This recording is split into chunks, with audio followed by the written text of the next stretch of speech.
CBS News correspondent Christina Ruffini joins us now from Washington for more on this. Hi, Christina. Welcome. Great to see you. So what more do we know about the details of this prisoner swap? Of course, we know that this has been an ongoing effort by the State Department.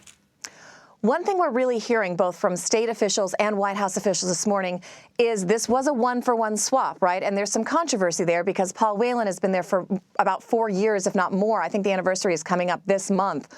So why, if it's a one-for-one swap and the Russians would only take a one-for-one, how do you make that decision? What we're hearing from officials this morning is that Paul Whelan was not on the table. The Russians would not discuss it. It wasn't an option. So it wasn't a choice. It was Brittney now or no one, and they wanted to get her home. We've also heard from officials that they will continue to fight for the release of Whelan and any other detained Americans. It's also important to note that the family, Whelan's family, was notified in advance. This time when Trevor Reed was released, that was not necessarily the case. They were very careful to make sure they were informed. They knew. Paul was informed. It sounds like someone made contact with him.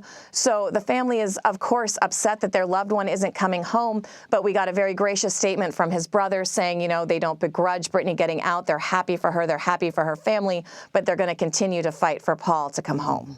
Well, Christina, Russia said that nothing would happen before the end of the year. So how was the U.S. able to get Brittney Griner released ahead of the holidays? Well, I mean, that's what Russia said, right? It's all part of a diplomatic game, and it's not a fun game, but it is a game. There's always this back and forth. Russia knew they had leverage. That's why they arrested her in the first place. They knew she was a star. They knew it would generate headlines, and there was obviously a calculation that they would be able to leverage this and get someone out. Victor Bout has been, someone whose name has been around for years and years and years. He's a very high-profile detainee. He's an arms dealer who operated all over the world. At one point, even as soon as 6 months ago, I was hearing from sources that Justice Department officials and State Department officials weren't willing to put him on the table. But obviously on this end, on the White House end, at some point that calculation changed, and they were willing to send him back to Russia in exchange for Brittney Griner. It would be interesting to know what it was about that calculation that changed exactly. Nick, as you mentioned, of course, Christina, Paul Whelan was never part of this prisoner swap. We're learning, as you said, he was not on the table. Earlier, his brother spoke to CNN about Griner's release. Let's listen to what he said. It's a great day for the families of the wrongfully detained, and we feel wonderful for them. But we do worry about what's in Paul's future. I think it's become clear that the U.S. doesn't have any concessions that the Russian government wants for Paul, and so I'm not really sure what the future holds. So, Christina, we know the Russians are accusing Paul Whelan of espionage. Could that be why his case is being treated a little differently? What do we know about the ongoing negotiations for his release? Yeah, when you look at this from the messaging on the Russian side, the Russians and Putin have kind of held him out as this big get. We have this American spy. So it's much harder for them to give him up versus Griner, who was there, on a drug charge. That's much less high profile. They can say, she wasn't a national security risk. We didn't need her.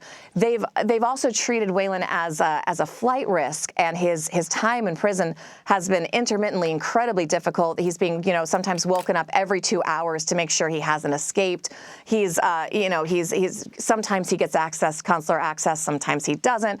And this is this other bureaucratic game that the Russians play, where they'll give officials access and they'll make it relatively easy 1 month, and then they'll pull the rope back and it'll be hard, and they'll change, the forms or the requests or how it works.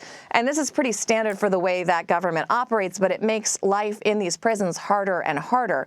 So the other thing that you have to think about, officials have mentioned to me multiple times, is the American government cares about the personal health and the personal, they care about these individuals as people. And that's how they approach these negotiations. Whereas the Russian government is looking at Victor Bout. Putin doesn't necessarily care if Victor Bout is having a hard time in prison, right? He's looking at this as, what can this do for me? What can this do for my job? Is this a political win? So you're approaching these negotiations with two very different calculations.